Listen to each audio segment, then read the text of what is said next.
We're starting with our man, Gordon Hayward, who, according to a report, could take the Al Horford approach. They're calling it an opt-out. We don't like hearing that name. Just to refresh everybody, in case you don't remember what Al Horford did, everyone assumed he'd opt in and or play ball, tear up his deal, and re-sign a new one, a team-friendly deal, because he's Al. He's awesome. He loves it here. And he didn't. And it almost screwed the Celtics. It ended up being actually a fortuitous thing that Horford left, and they don't have him on the books right now for 3 or 4 years. But Hayward might be looking to do the same thing, and this could be bad for a lot of reasons. You know what's the scary thing there is that the Atlanta Hawks are a team that Zach Lowe mentioned on that podcast where a lot of this guy. Right, this was with Lowe and Simmons for everybody out there.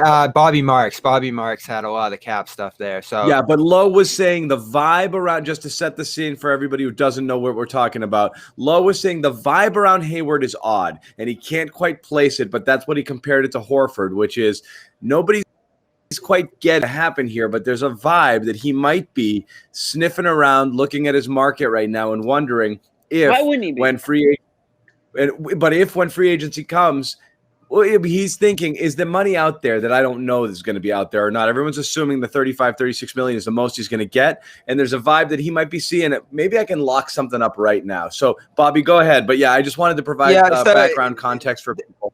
This links into some of the league stuff that we read about before we got on here too. The fact that a lot of the players this year aren't going to get their number salary. So Hayward, if he opted in, was going to be getting $34 million. He could lose as much as 30% of that, and maybe more with the numbers that we saw today. So it's in his interest financially to try to find some long-term guaranteed money beyond this year. So I think it's no mistake that there's a lot of noise around him right now, because there is a team in the Atlanta Hawks that I think is more intriguing for him than I think we gave credit to previously. They're not good, but they have $44 million in cap space. There's not a lot of players out there that they can kick that cap space back to future years with 1-year deals. And honestly, you look at this free agent market, Hayward's the best player, and it's not even close. Van Vliet maybe, but I'm with you. He's up there.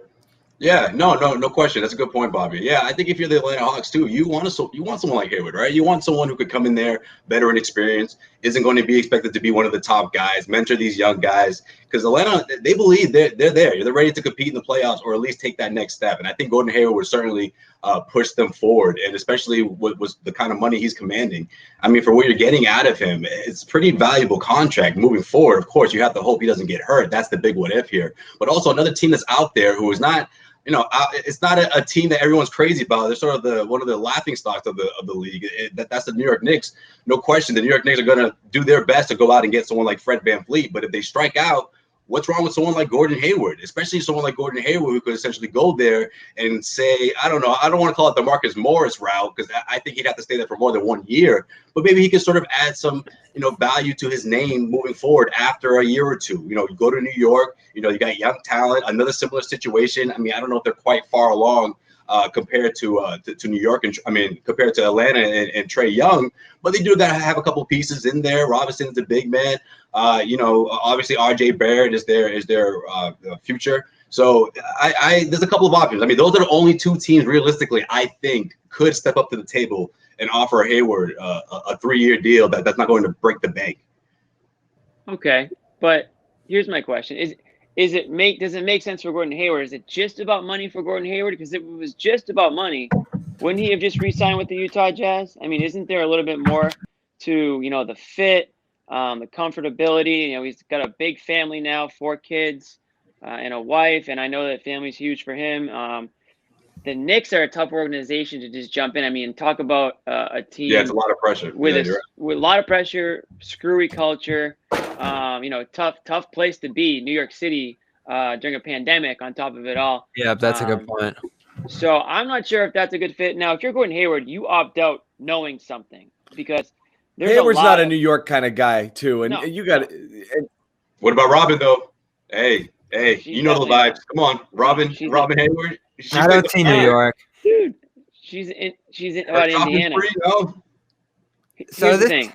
If you're Gordon Hayward, there's a lot of, even if you're the Boston Celtics, there's a lot of other variables at play here. I mean, the article that just came out today from Woj and Lowe was talking about the reported income from the NBA and the loss that they took how that could potentially affect the salary cap or not affect it if they're going to find ways to keep it constant. But if you're Gordon Hayward, if you're the Boston Celtics, how does that affect your negotiations and what you're willing to pay down the road when you're not, or if you're Gordon Hayward, what you're willing to risk down the road if you're not sure where this cap is heading in the next couple of years? Because if they play a season without fans again, they're going to lose a ton of money. I mean, that just based on the numbers we saw today.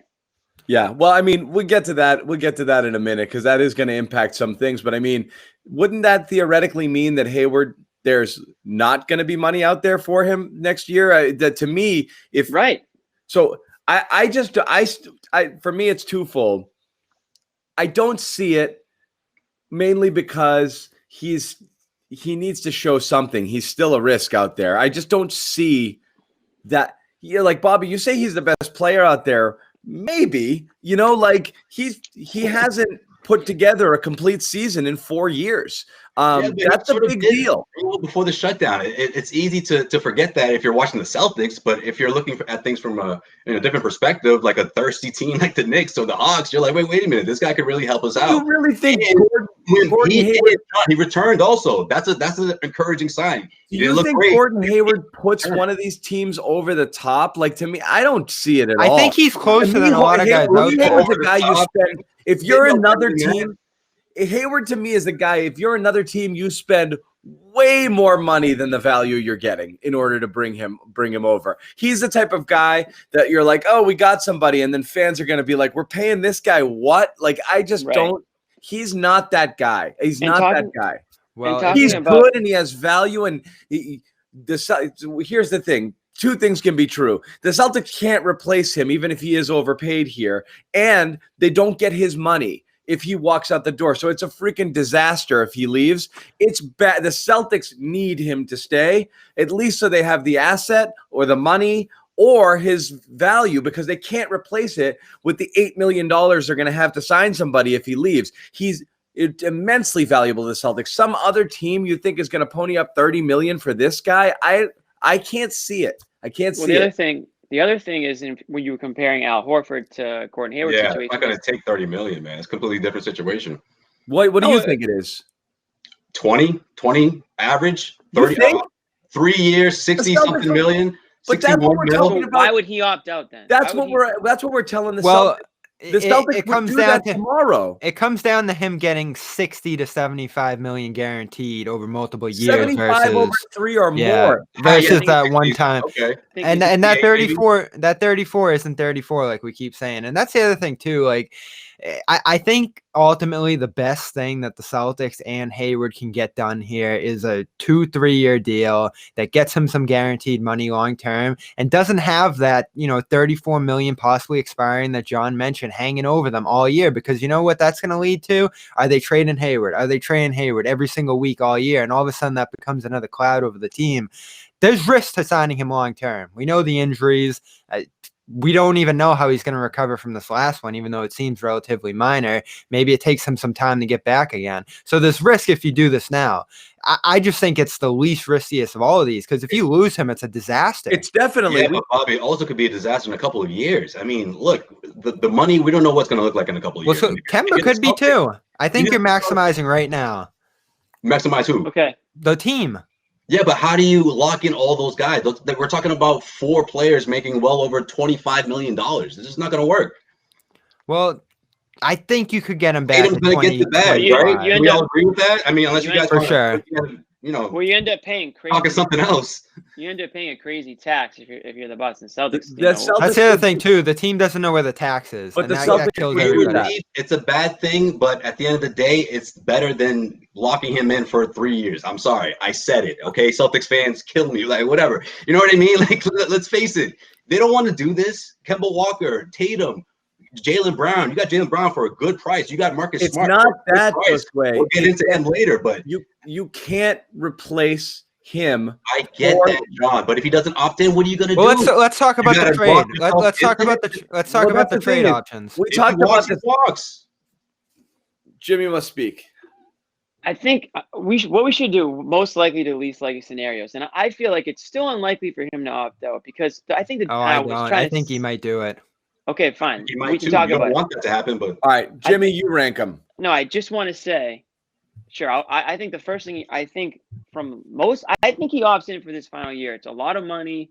It allows the Celtics. It's not 34 though. It could be How like much? 26, 24 even. Like they're gonna take like 30-40% out of its players' salaries this year. look, I'm saying that's the best case scenario for the Celtics. But Okay. if he opts out, don't the world's not over for the Celtics. It is.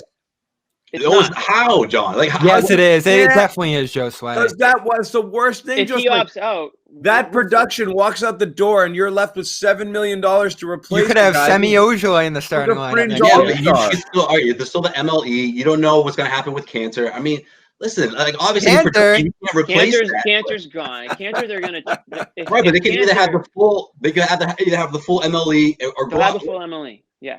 So you prefer to lock him in and then move He's forward. really good, Joe Sway. He is. No, I understand that, but For 3 realistically, years, you're gonna lock in. How are you gonna lock in? So you're I'm gonna doing it. what to flip him? you The tear next 2 this. years? No, two things happen. You tear this up, and you sign him for 3 years. Now you have a salary you can trade for the next 2 and 3 years, which is great. And a player who you can't possibly replace for the amount of money you'll have if he walks. It's a no-brainer that they would sign him to an extension. It's a no-brainer. I think they I'd would be too. stunned And, if like, But at what price though? That's the thing, John. I mean, I think it's gonna of course, we be. don't know if the Hawks and Knicks are really that interested. But if the price is up there, you willing to see the Celtics do that? To So match here's the thing. I did the math last night. If you sign him to 20 to 24 million for this year, the Celtics could actually avoid the luxury tax this year if they trade the 30th pick or send it overseas. Can I tell you they how could come in little I just care below about that. luxury taxes? No, but if that matters in These this are world, billionaires. Pay luxury taxes. Pay some taxes. Pay any tax. no, I don't agree. care. I agree. But if it But when does you pay matter, it- then when you pay it for like what is it, 3 years in a row, Yeah. now you're paying even more on top of it. Who and- cares? Well, I this don't is- care, but This I is mean, their I'm playing- ploy. Okay. Somebody might care. This Somebody is- might care. This is If they're this not is good my enough to win, I guarantee you Wick will care. where does Wick make his Owners- money from? Owners have professional teams like they have, my third yacht. Yeah, It's well, go just- talk to John Henry about that then, because I'm It's looking just- at Mookie Betts in a Dodgers Yeah, uniform. he's in the You're in Nobody it cares. to have fun and to Jordan. win. Money doesn't matter. Spend, spend, spend. I don't want to hear luxury Sure. tax. But it's Do a what thing. it takes. Okay. I get it. I will never watch another baseball game for the rest of my life because the Red Sox traded away Mookie Betts to get under a luxury tax threshold. All right, then. Okay, done. Owners, I don't want to hear tax. Do what it takes. Okay, Fine. pay the penalties, sign the guy, have the best team But possible. if you're a GM, I don't know if you're looking at Gordon Hayward the way that the Sixers looked at Al Horford. I think part of the Sixers signing Al Horford was taking him away from the Celtics, right? I mean, unless there's a contender that I'm not thinking of that's going to be chomping at the bit to scoop up Gordon Hayward, he might not have that same market, even if he is the best free agent or one of the best free agents in the class. I think that says more about the class than it says about Gordon Hayward. And I think teams are going to be hesitant to lock themselves up into a heavy deal, not knowing if the salary cap's going to shrink on them. His leverage isn't huge, but I do think the opt-out case is pretty strong. He prevents himself from getting traded But to he could any opt out possible to- destination. Could he opt out to resign? Yeah, to resign that's with the how Celtics? that's how he would do it. And I don't think it You makes opt sense. out and re-sign a new 3-year deal in the 20-something million range. Now, Now the Celtics can do that because they have his rights. The Celtics might have to go higher than they want to there. Bernardoni said 60 overall. I think it could be closer to 75 if the Hawks get 60 involved. is the deal we want to see. Yeah. Yeah, 60 sounds right. That might be low. I agree. Yeah. I'm thinking you said 70. I think 70. But again, Because- what do we know? We thought Horford was in the bag for what we were talking about. Oh, and he was 130. But we thought out of nowhere. Horford was gonna do a 3 and 60 or something like that, and everyone was like, everyone will be happy with that, right? And he's like, that I've got, and then he went and signed what he signed. Nobody saw that coming. So you're right, Bobby. It only takes one. It takes one to set the market. And if he is the best player out there and you have one team that's like, I got to do something, you're right. One team can set the market. And if one team is willing to go 100 million guaranteed over 3, That's hard. That's the thing. That, if you're the Atlanta Hawks, I mean, do you realistically do that? And that's the team that I thought of when Jaylen Brown was up. I was like, if the Celtics don't lock in Jaylen, he could go to Atlanta, and luckily, or at least Jaylen Brown is not Gordon Hayward. Jaylen Brown is not Gordon. Right, but that's what I'm saying. Is like that's what I'm saying. That kind of money to go from Jaylen to Hayward, that's a tough thing if you're Atlanta. So maybe they're not all that. We think of him as Hayward on the Celtics. If he was a more central figure on a team, I think he could be worth the price because, ultimately he's just kind of a dish out secondary ball handler on the Celtics. He's a luxury to them. Whereas on another team like the Hawks or even the Cavaliers who have shown interest in him, he would be a central figure on a young team. The question is, does he want to go to a loser? Does he want to go to a place like Cleveland? He's a second option on a bad team. I still, Cleveland. I don't think that's in him anymore. Does he think that? Maybe this is a way for him. It doesn't matter. You're looking at NBA. You're looking at NBA GMs. Is an NBA GM thinking that I could build around Gordon Hayward? I don't think so anymore. So he's a nice piece.